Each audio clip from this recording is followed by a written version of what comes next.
Hi, Shannon Waller here, and welcome to this episode of the Team Success Podcast. And I am particularly excited, I know I always am, because I have on the line with me a very dear friend and client named Kent Pilcher. And Kent is president of Estes Construction. And one of the things I appreciate most about Kent is the conversations we've had about leadership development, about how he has developed his own team. So I am particularly jazzed today to share his insight and wisdom with you. And on that note, welcome, Kent. Welcome to the Team Success Podcast. Well, thank you, Shannon. It's a pleasure and an honor to be here and to work together to tell a little bit of my leadership story and hopefully help others with the journey that I've had.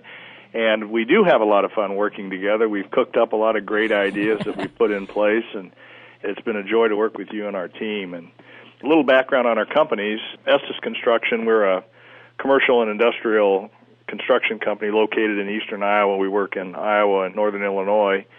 And we have two other related entities, one called Point Builders and one called City Construction.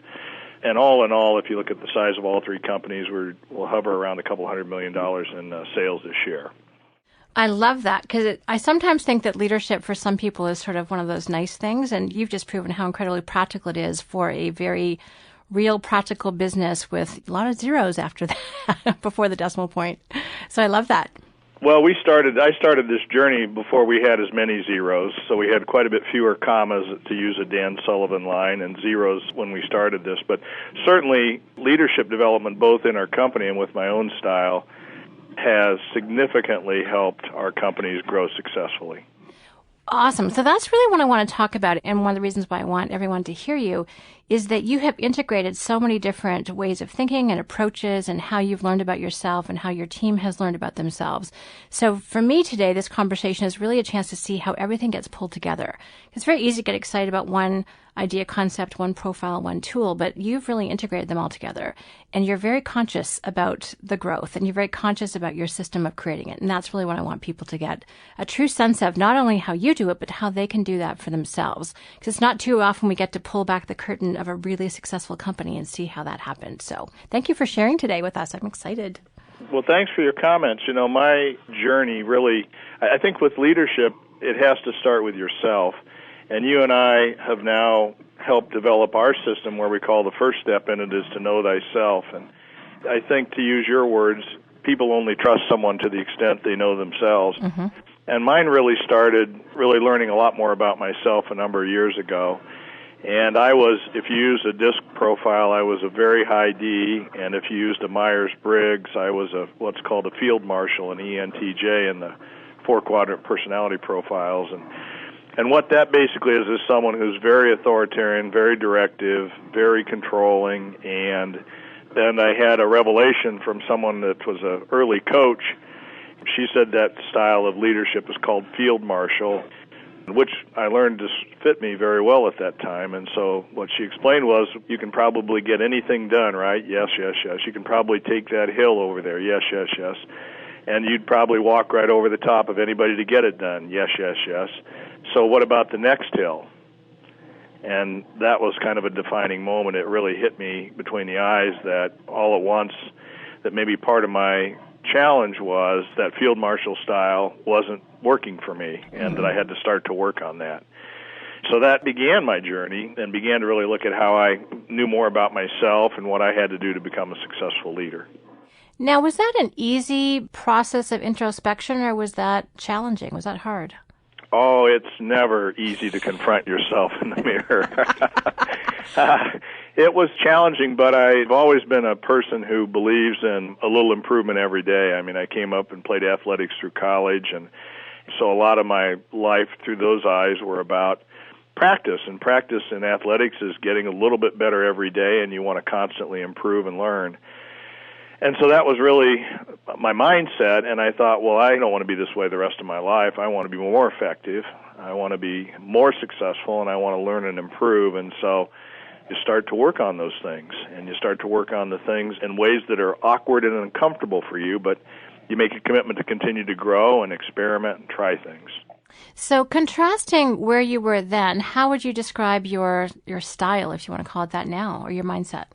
Well, There are people in our company that knew me 15 years ago and know that's the truth, and there are new people in our company that would never believe that was me. So wow, that's awesome. It's 180 degrees. We have a very collaborative company, highly engaged with a lot of diverse leadership. We measure our engagement just much like Strategic Coach does with the engagement multiplier. Great. And we have a lot of highly engaged people. So today it's a very different style. It's a very collaborative style. It's a very Socratic style. And part of what my biggest job is to develop leaders within our company. So as I began to learn a lot about myself and what worked for me and what I learned along the way, we've put that to use systematically in our company through things we've started, through things we've collaborated with you and others on, to really have a very strong leadership development philosophy and program. Because I know how rewarding it's been for me to learn about myself and become successful. There's nothing more rewarding now than to watch others blossom and become successful as well.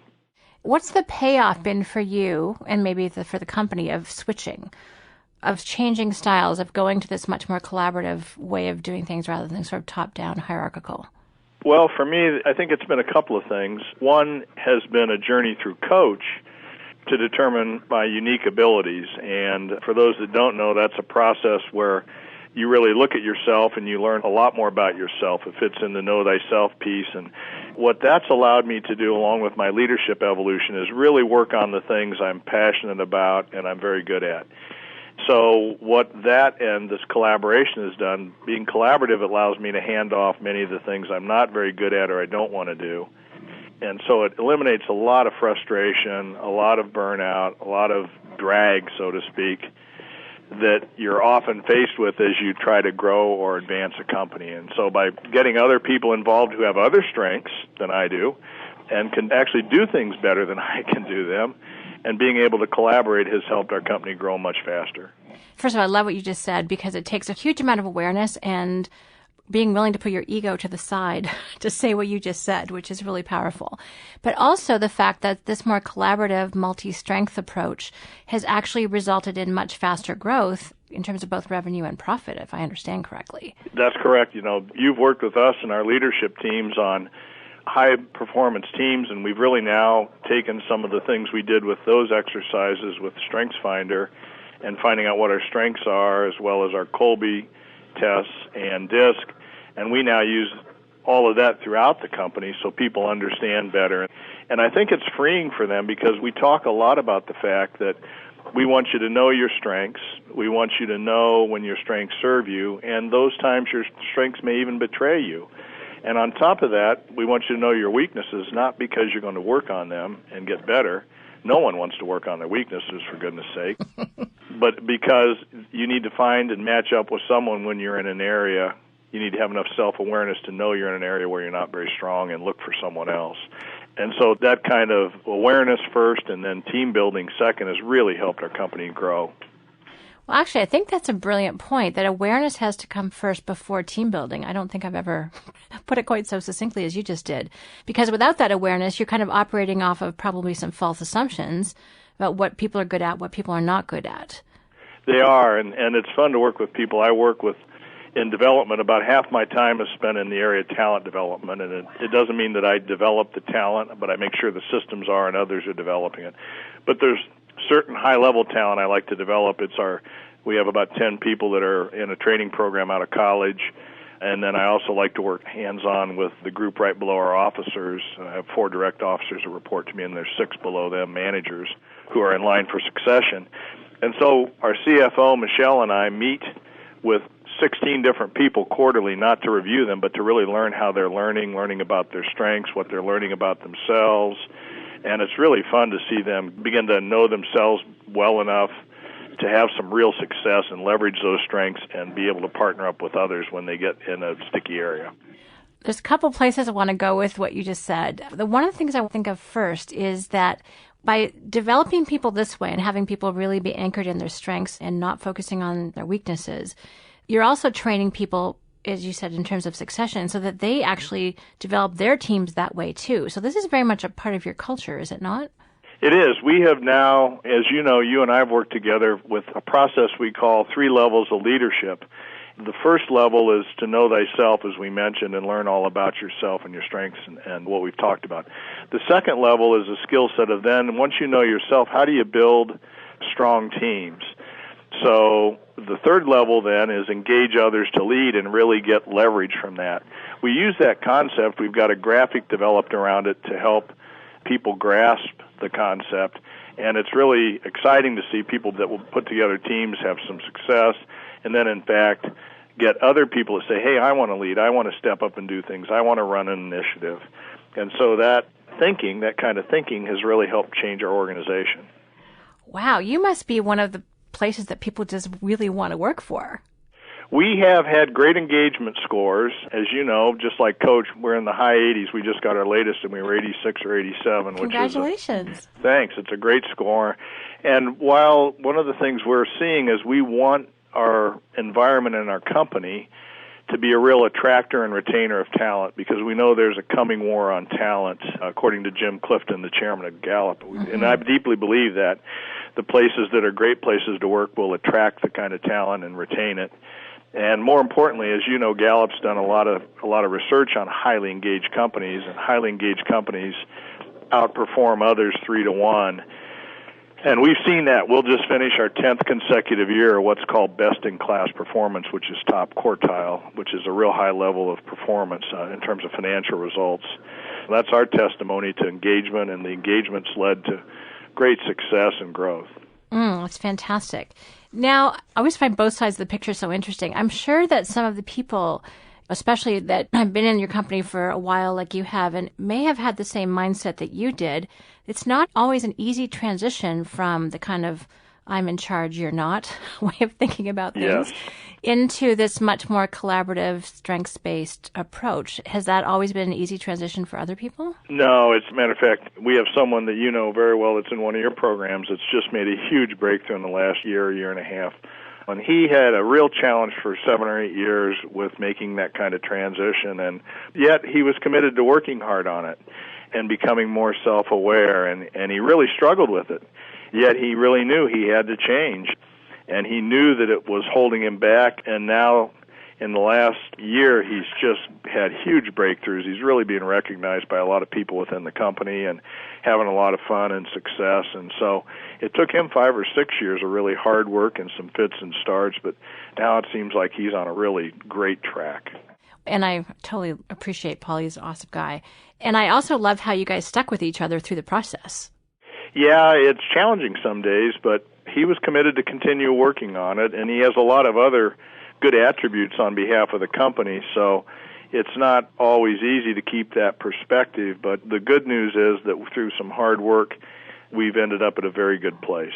Mm-hmm. So does that occasionally take some, well, Susan Scott's term is fierce conversations? Is that sometimes what it takes to get to that point? Yes. That's the quick answer. Yes, we had several fierce conversations. And on top of that, what I started to do about 2 years ago was really get some of his peers to work on him as well. So it isn't just my effort. It was a lot of collaborative effort by all of us, because they saw the strengths he had as being great strengths for the company, but yet this sort of, in some areas of his leadership, just toxic thing that would happen from time to time where he'd get angry at people, and it was just toxic for leadership. He's managed his way through that. It's like the line, it takes a village. Well, it took a number of us to kind of help him work and get through that, and he has. And I just really appreciate when someone goes through that level of personal growth. I happen to think that professional growth and personal growth are inextricably combined. You can't really do one without the other. That it takes an enormous commitment, and that takes also enormous courage. To talk about our 4 C's process. So they develop the capabilities and then the new level of confidence. That's not an easy track to run on, and it takes a big person, I think, to do that. No, I think the 4 C's process is a great concept of what it takes. First, you have to really have the sort of self-awareness or decision, and then it takes real courage to say, I'm going to leave this behind, and I'm going to try, and I'm going to fail. Probably fail a little bit along the way, but I'm going to learn from those failures and keep working on it. My commitment is to being different. And then from that, I think we get more confidence from our failures and our successes, quite frankly, if we're willing to stick to it. Mm-hmm. And so all of that goes into how we make big leaps and big learning, both professionally and personally. So let's talk about failure for a moment, because I think I never personally enjoy the experience of failure. It's like, really? Couldn't I figure that out better? However, as you said, it's an incredible educator and we learn a ton from it. But talk about that, because I think one of the challenges with leadership, and I know it's true for me, is letting other people fail or not do it the way that you would do it. Or sometimes you can see the train wreck coming and you're like, well, should I stop it or not? So what is your take on that? Well, it's an evolving picture, and so what do I mean by that? When I really started working on leadership development, one of the ways my approach was to try to work with people and basically make them what I call mini-me. Well, you should do it this way, you should do it that way, and if you only did it the way I do it, you'll be really good. And that was failure. That was a disaster because they aren't me, and they are themselves. And so one of the things we've really learned is people have to learn things themselves. If they're really going to develop, the person working with them has to let them develop and get their own grasp and picture of it. And that doesn't involve telling them what to do. It involves letting them try to conceptualize and experiment and have their own successes and failures. Now, what we've done recently, put in a little new safety net that we're using called 3 levels of complexity. And so this is designed for some of our newly emerging leaders, and the 3 levels work like this.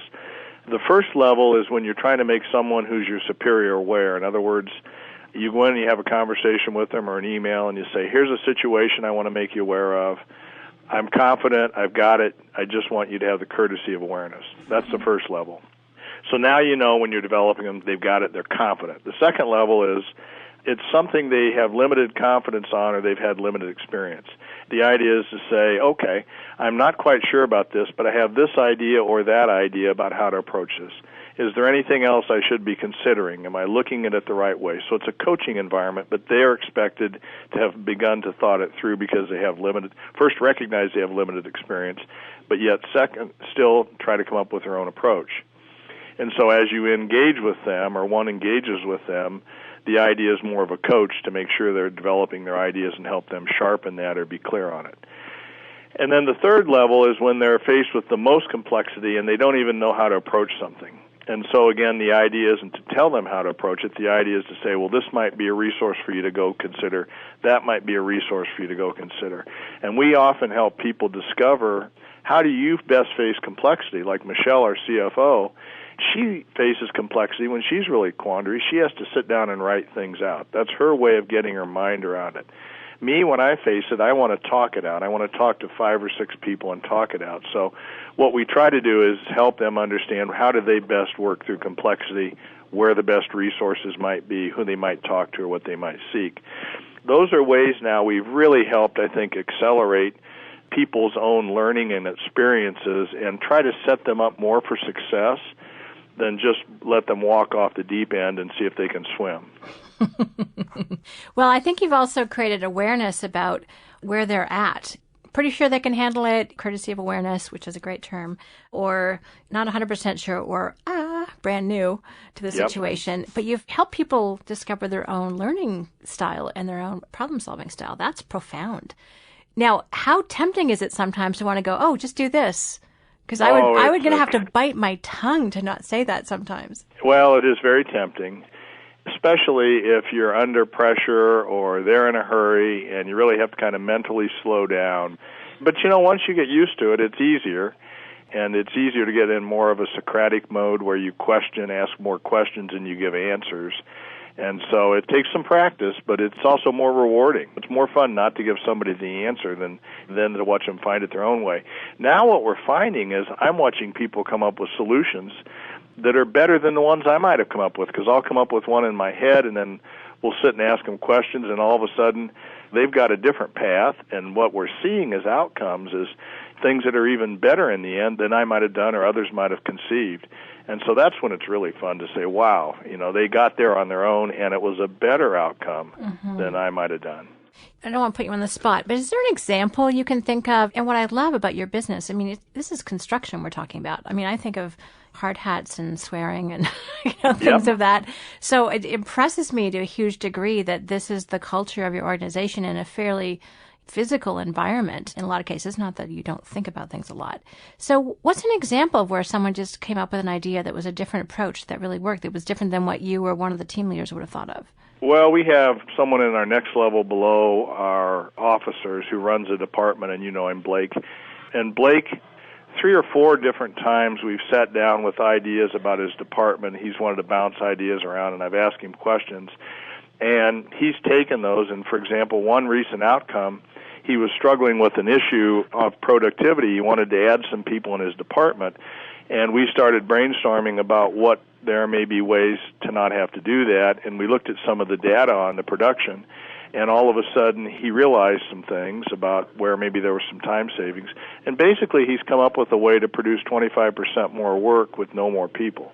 Wow. And he's gotten his department to buy into it, and he's gotten them to buy into it in ways that I wouldn't have thought of. So there's a real quick example of one that he just came to me yesterday and said, wow, this is really working. That will be his goal for this coming year, is now to implement this and actually realize it.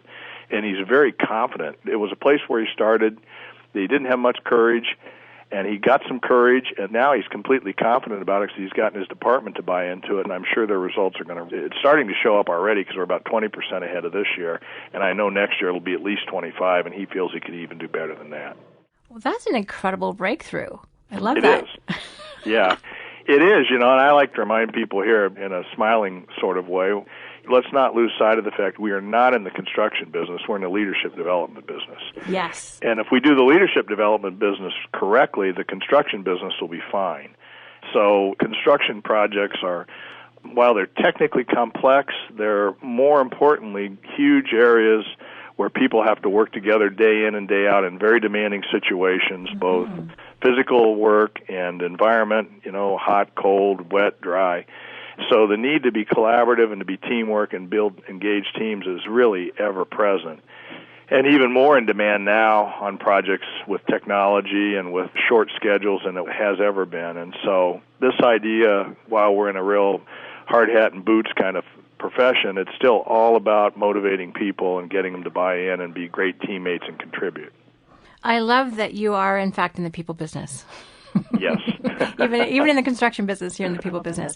And I think that's a brilliant point, that the stakes are really high with what you do. I mean, people's physical safety is sometimes at risk, so They have to look after each other. They're solving problems. You're making something literally from nothing. So there's the opportunity for things to go wrong, and the need for precision and measurement and accuracy and communication is higher even than a lot of other situations I can think of.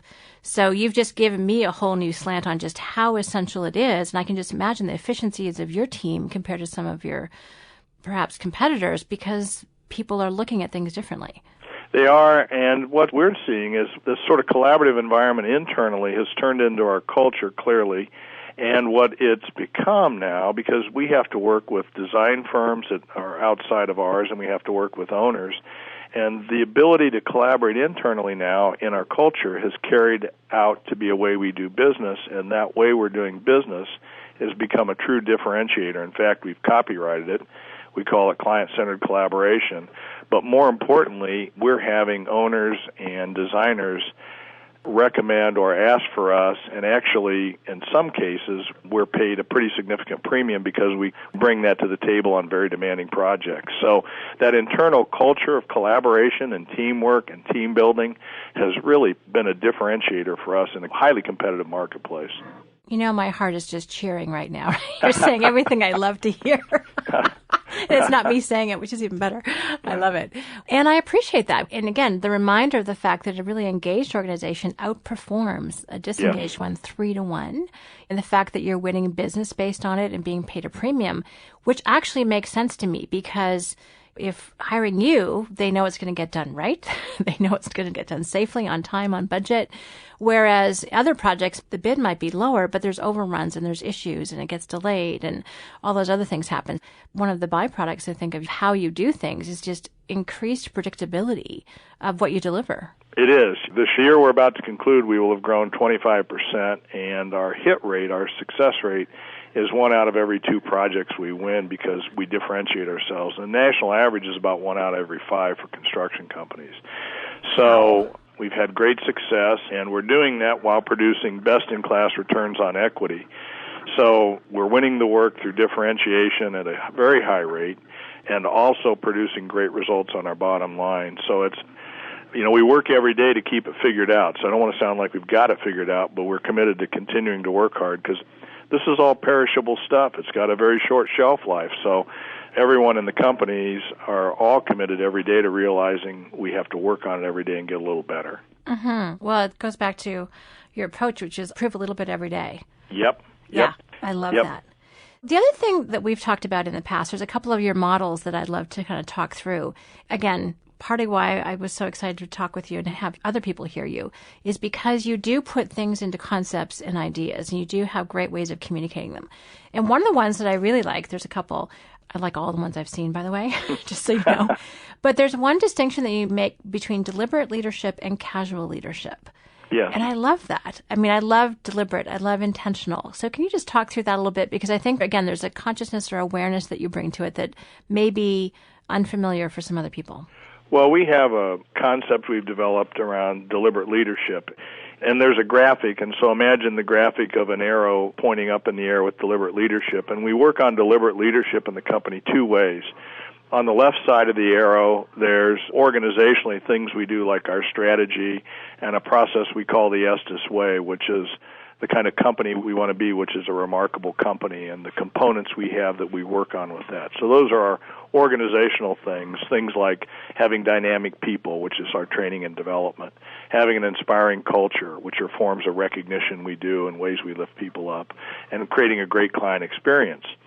So those are things we do in deliberate leadership to really work on in our company and our organization. And then on the other side of that arrow is individual development, which is really our individual talent development with performance and standards built around values. We have 4 company values, and we've built 11 competencies around those 4 values, and that's how people are graded and rewarded and developed.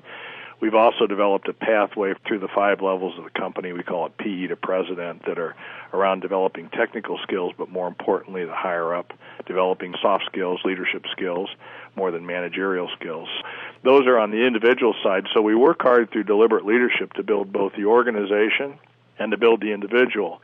Now, to take that one step further at your question around casual, we like to think we can be informal but never casual. So you can be informal. You can walk into someone's office and have a conversation. We do that all the time. Right? We have a very open workspace. You can come into somebody else's area and be informal. But you never want to be casual. We have a saying we use called end in mind, which is always have an end in mind, whether it's a meeting, a conversation, a week, a project, a milestone. We try to train people to think here and ask themselves the questions, what's the end in mind I want before I start? Before I start the meeting, before I start a project, before I start this conversation. It doesn't mean to be mechanical. Now, maybe part of your end in mind is just to go build a relationship and see how Shannon's doing today. That might be my end in mind. Hey, Shannon, how's it going today? So it isn't a manipulative end in mind, but it's always be deliberate. You can be informal, but don't be casual. I love that distinction. You just described me, informal but not casual. Yes. I love it. Well, and again, it's that intentionality. It's that, which I think, at least in business, if not all parts of life, is really important because otherwise we're wasting time. And we're still there for a purpose and we're aligned to get something done together. That's kind of the definition of teamwork. So that makes complete sense. And if we don't do that, we're not actually doing what we need to be doing every day. You know, after my last coach session, one of the things that was my takeaway in September was the idea that for any important meeting, we're asking the convener of the meeting to do an impact filter ahead of time, which is all about end in mind, right? What do I really want? What's my real clarity with this? How do I get my head around it? You know, we've integrated a lot of coach tools, like we always start meetings with positive focus. But now it's interesting because I think some of the meetings that I'm invited to are sharper, they're clearer, and this intentionality or being deliberate has really taken it to another level when we've asked people to use the FAST filter, the impact filter on the project. I agree. And I know I've started doing them. Well, I did one for you before this conversation, which helped me get really clear about the value that I wanted to present to people. For people listening, as I told Ken, I got more and more excited as I did the impact filter, which was really fun. And just if you're not familiar with it, you're kind of answering a series of questions, which is what do you want to accomplish? What's the biggest difference this will make? So that's the purpose and the importance. The ideal outcome, what does the completed project actually look like? At that point, if you're not convinced, stop. Don't do the project. And then what's the best result if you do a great job? What's the worst result if you don't take action or it doesn't go the way you want it to? And then simply, what are the success criteria?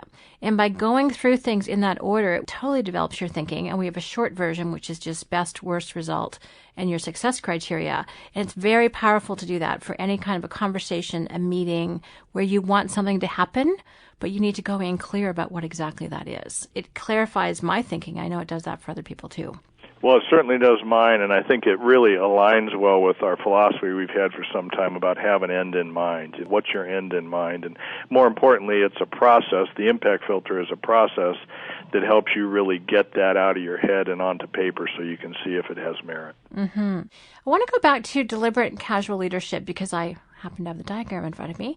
And one of the things I like is that casual leadership, which is little thought and small effort with regard to the organization, and few or no thought or effort with regard to individual development, that results in inconsistent performance. Mm-hmm. And I think that describes some organizations that have not put the thought into it that you have. Well, it does, because we were there. I mean, I can tell you about 10 or 11 years ago, we were, like most construction companies, very cyclical, 2 good years, 1 bad year, and we made a commitment that we were going to be a high-performing organization. And we started to get more deliberate, and through those first year or two, we got quite a bit more deliberate, and then we hit 5 consecutive years of best-in-class performance, so we started getting very deliberate.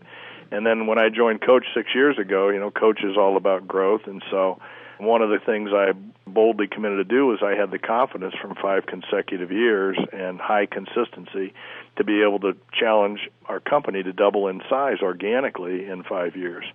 Guess what? In 15, we will have exceeded that goal by about 20%, having doubled organically, not counting another acquisition we did along the way.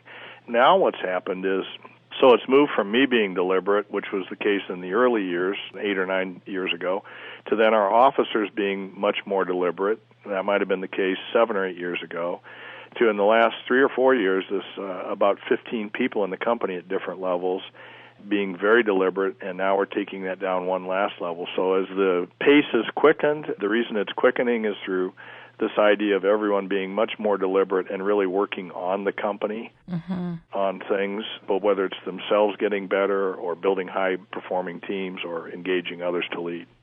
Fantastic. So before we leave this model, you said something about inspiring culture and ways that you recognize people. Could you just share 1 or 2 of the ways that you do that? Because I think that's something that for a lot of people, it's a challenge. It's hard to know how to do it right. So what are some of the things that you've really found that have worked? We actually have a graphic, and I believe I've shown this to you, where we define the behaviors we want and then the recognition we want to provide. So the behaviors that we want for performance, whether it's a position description, whether it's high performance, whatever those are, and then the ways we provide recognition when we see those behaviors can be categorized twofold. One is non-monetarily, and one is monetarily. Mm-hmm. So the first is, Gallup tells you the reason that most people leave jobs, money is 4th or 5th on the list. Most people leave jobs because they don't feel appreciated, they don't feel their work is worthwhile, they don't feel engaged. And so those are mostly about non-monetary kinds of things. And so Gallup makes a great point to say, those are free things, why wouldn't you be deliberate about them? So we tell a lot of stories around here. A form of non-monetary recognition is I make sure I say good morning to everyone, ask them how their day is going. That's free, right? But that's important. And so we do a lot of other things much more than that. We tell stories in our monthly staff meeting. People pick out an Estes Way story in their department, and they tell it about great service. So we do a lot of things deliberately that are non-monetary. We have people lead teams that shows they have advanced skills, all of those kinds of things. And then on the second half of that, monetary is the pretty standard stuff, compensation, bonuses. We do a lot of spot awards. The spot awards, if you do something extraordinary, you get a $250 certificate. We do a lot of longevity awards. Every 5 years, you get a significant longevity award. And if somebody's at our company 20 years, it's $2,000. So it's a pretty significant recognition for a long-term being at a company. So those are lots of the ways we provide recognition, both monetarily and non-monetarily. And people want to be recognized. We talk a lot about small wins, and being an old college football guy, We like to use the football analogy. If you're a football fan, when your favorite team is behind in the game and they have their ball deep in their own territory, they don't throw 3 long Hail Mary passes. They want to get a first down, and the way they get a first down is 3.5-yard plays. And so the analogy we use is, okay, does the crowd wait and cheer until they get a touchdown? No. Does the crowd wait and cheer until they get a first down? No. The crowd cheers when they get the first 3-yard play, and they cheer louder when they get the next 3-yard play, and then they cheer louder when they get the first down. And so that idea is really around the idea of small wins. So when you're trying to recognize people, train them and develop them, you've got to find small wins. It's not what they're not doing. It's got to be what are they doing. Even if it's 25% right, find the 25% right, celebrate it, recognize it, and it helps people's confidence. So those are ways we think about it. I love it. Now, are there some people that have not been able to adapt to the culture, or you hire them and for some reason they turn out not to be a right fit? You know, we've had very little of that. In the last few years, we've probably hired somewhere around 30 to 33 people between our companies, and I think we've had 1 or 2 turnovers. So part of that goes into our process of how we hire and how we interview, but we make a really deliberate effort to onboard people and get them engaged quickly and understand. Well, in the interviewing process, we make a clear effort to let them know what it's like to work here, and we ask a lot of questions to make sure they'll fit in well with our culture. And then in the onboarding period of time, the first 6 weeks, we have some really deliberate things we do. It's about a 2-page checklist, and they have to own that. It's their job to make sure they get those things done. And so we make this mind shift that it's their job to have to fit in while we want to welcome them. And then they have a mentor, and the mentors work with them. But we've had very low turnover. I think we've had one guy that we asked for a resignation, and he probably shouldn't have been hired to begin with, and the team that hired him recognized that.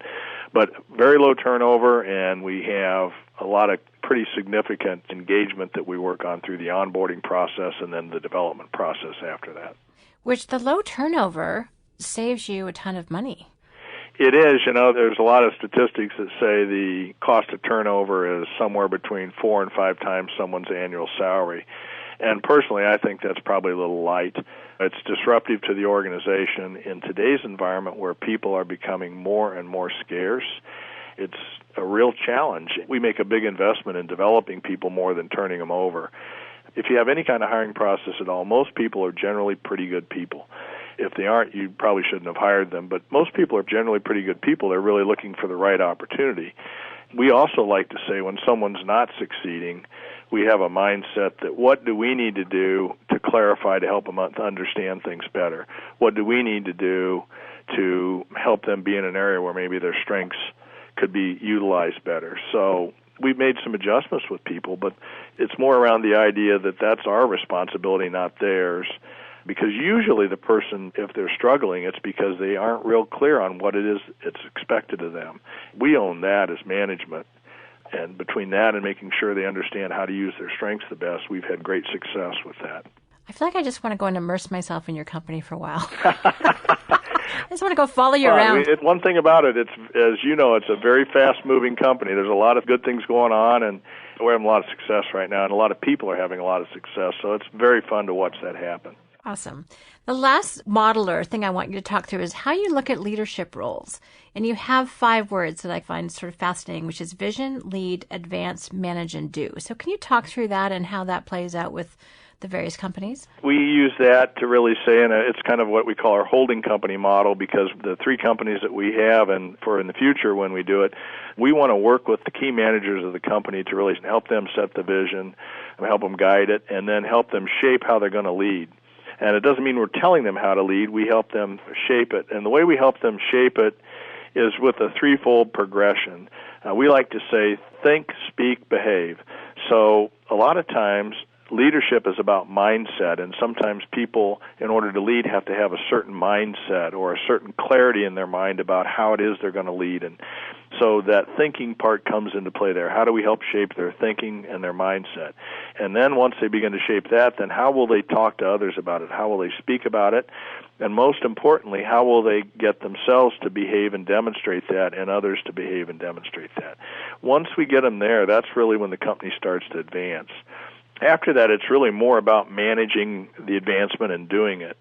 we really want to spend our time as leaders more in the vision and leadership end, helping people think differently or shape their mindset and help set the pace and tone for how they're going to advance, and then the rest really kind of gets carried out from there. I love it. And does this provide a lot of direction to your leadership team about what they need to do? Yes, it does. It's been surprising. We came up with that not long ago, that concept, and it added instant clarity. We showed it to people in a couple of other companies, and instantly they're like, hey, that's great, because they didn't feel like they were being second-guessed. They knew that was really our role. And I think otherwise it feels a little bit like when you're trying to set the vision and help them lead, like you're being a little bit second-guessed. And once they got that, they looked at that whole graphic and they said, wow, we get it. And it's added a lot of speed because we measure ourselves by our intent. Others measure us by our behavior. And so they didn't really understand our intent when we were trying to do that. They were hearing the questions or our behavior and the things we were asking them and talking about. And so they now understand our intent very clearly. You say so many genius things. I can't write them down fast enough. That whole distinction between intent and behavior, phenomenal. And I love it because it does set the context around what to expect. And to use a coach term, we have one called stay on your side of the line. Mm-hmm. And I think it helps everyone clarify where that line is and where the handoff happens. So from the key officers, particularly, it's the vision and the leading. Little bit of advancement, but after that, it's all over to the other company and the team. So they know where the line is, and that gives them a lot of confidence about what their responsibility is. Well, it does, and here's the converse of that we now realize on our side, leadership side. Well, when things maybe aren't being advanced as fast as we want or aren't managed, maybe the vision and the leadership piece that we set's unclear or not complete. Mm-hmm. And so that's the way we start to ask those questions. Okay, what's going on here with this? Why isn't it going well? Is the vision clear? Did we help shape it clearly? Is the leadership, So that is a two-edged sword, so to speak, that helps us clarify maybe when it's fuzzy and it needs more work or more shaping or more thought. Mm-hmm. It's so fun listening to you because one of the things that's been through our entire conversation is how much you have what's actually called a growth mindset. Dan and Babs and I in a discussion group are reading a book called Mindset right now by Carol Dweck, if you ever have a chance to pick it up. It's phenomenal because she talks about a growth mindset versus a fixed mindset. And every single thing you've talked about comes from that growth, that openness. Maybe we haven't figured out yet. Maybe it's still fuzzy. Maybe we need to clarify, or how can I get a little bit better? And you help other people really move away from a fixed mindset and into a growth mindset. I mean, that's what every single one of your processes and models does, is really say, hey, here are your strengths. How can you grow them? They're not fixed. You can get better. People are innately good. How can we clarify how they can be successful here? I just appreciate that very much. Well, one of the things that coaches taught me is this concept of abundance versus scarcity. Growth mindset, as you know, has to come from an abundant mindset, that you want to grow, that things are generally good, or are good, and not generally good, are good. And so a lot of times we get to shape that attitude by our own mindset, and that abundance mindset is the platform. There's a saying Dale Carnegie has about the only thing you get to choose is your attitude. That is a profound statement, and we use that a lot in our companies. So what's your mindset going to be? What's your attitude going to be? Your attitude will determine where everything else goes from there. So if you have an abundant mindset, it leads to a growth mindset, and away you go. Mm-hmm. I love it. So I want to ask you just for some final thoughts or words of advice. I mean, a couple of things I've been so impressed with is the difference between casual and informal, the difference between the mindsets that you've talked about, the difference between deliberate leadership and casual leadership, I think, is a big one. And the other thing that you said that I found sort of so cool is that you really see yourself as a leadership development company versus a construction company. The byproduct is great construction.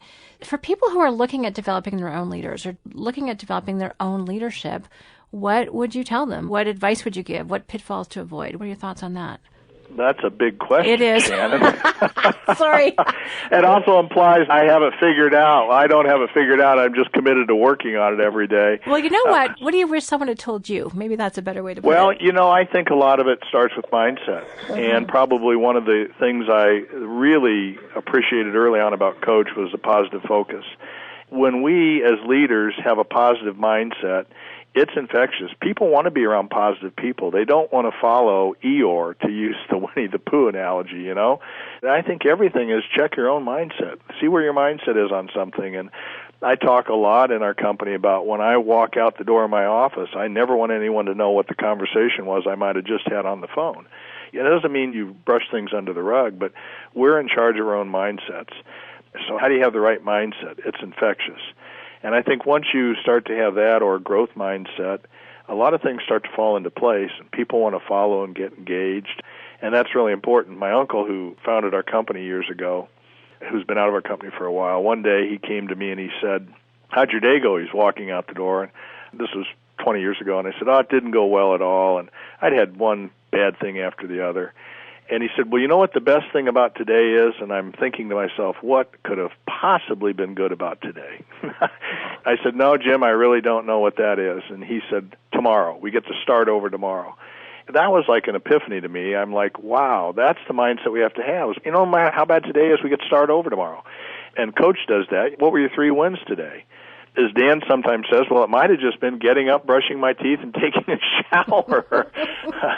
But I still have to look at what successes I have and that positive mindset. So I think that's really important. I think the other thing that's really important is that we work on, and you've helped us shape this, is the difference between leadership and management. We now have defined in our world, leadership is about relationships. We define it to be inspiring action through relationships to maximize talent or culture. That's leadership, inspiring action. And that concept a few years ago, getting that in my head really helped me. My job as a leader is to inspire others, inspire action. On the other hand, management is more about execution and performance. And we define that as maximizing results within the systems we have. And so management is more about getting things done.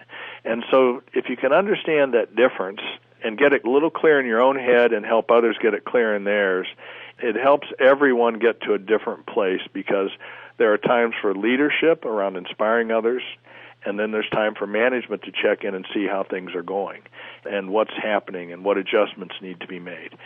So I think that distinction, because we all go back and forth in those roles, but the important thing is to understand when you need to move and should move from one to the next and vice versa. Brilliant.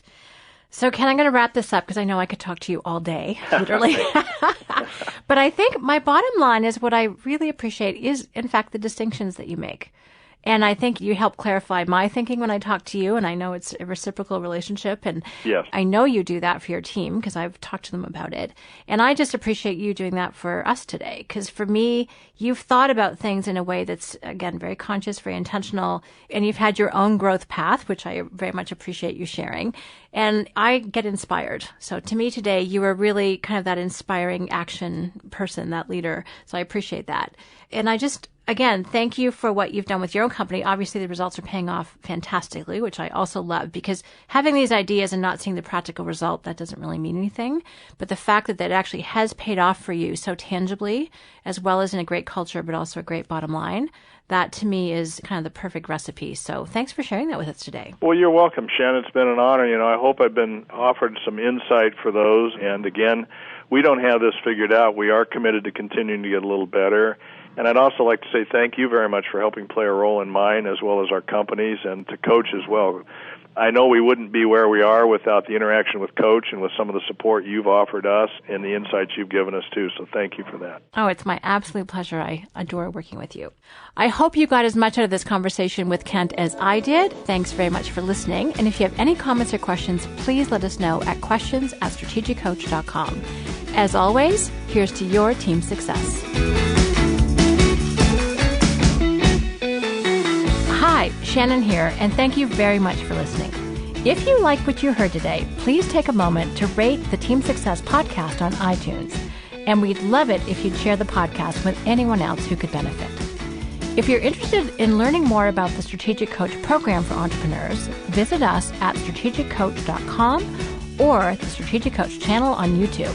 For free downloads and more team success strategies, visit teamsuccesshandbook.com.